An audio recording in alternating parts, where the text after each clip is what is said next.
especially from the ones in high places. The music industry is just a microcosm of the world. So whenever you stand for something and you stand for goodness and truth, you will always get resistance. That's period. That's true. In order to be used by God, you have to really be used.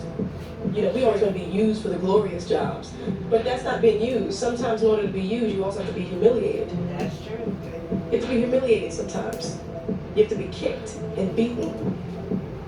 It's obvious that Lauren was going through some personal and spiritual battles, and Not a some spiritual suspected battle. that That was Brother actually Anthony true. That's what might I'm have saying. been the cause behind it. Pross said in an interview with Rolling Stone magazine, Brother Anthony was definitely on some other stuff. I had a tape of his teachings, and that stuff is ill. Messed me up. I can't really explain it. It was some of the weird weirdest stuff, shit, man. It was some real cult shit. stuff. Why Lauren's is she so spiritual slow? advisor might have had an influence on her to draw away from the music industry. There were other reasons why Lauryn Hill became disinterested in the music industry. She wanted to be free to create music without having to compromise her art or submit to the label's demands. The label executives grew impatient with Lauren, and they wanted her to release a second solo album promptly.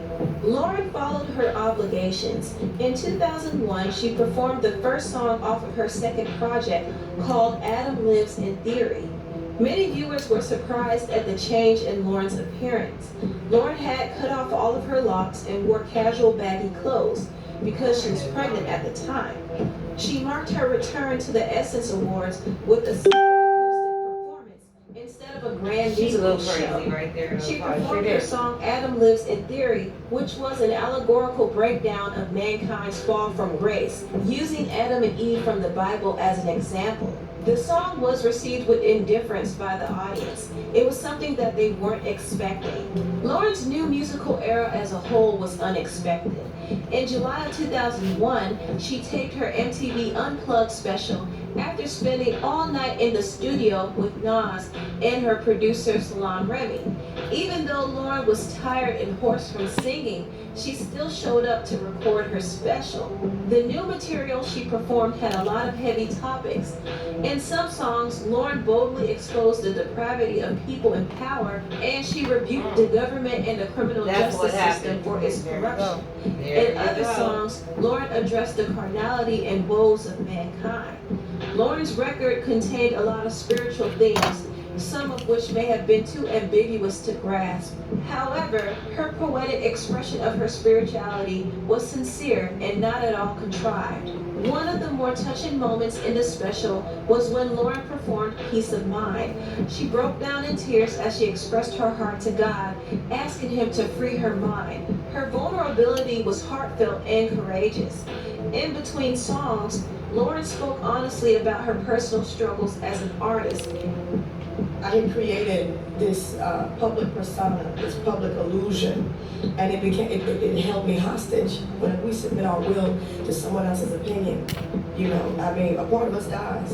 One of her most revealing records on the album was Get Out. Get Out seemed like a denouncement of the music industry.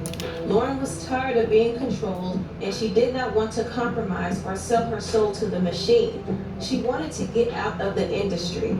Listen how she's Lauren's MTV speaking. Unplugged special shocked her label. The episode was supposed to air in 2001, but it was held off until the following year. Her anti-establishment rhetoric was too radical to air, especially around the time the 9/11 attacks happened. The label wasn't too pleased with Lauren's new artistic direction either. They wanted her to stick to the same formula she had during the miseducation of Lauryn Hill era. Lauren, however, was no longer in the same place to do that. She could not force something that wasn't real.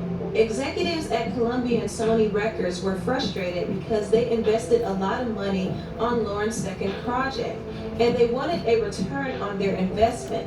It was clear to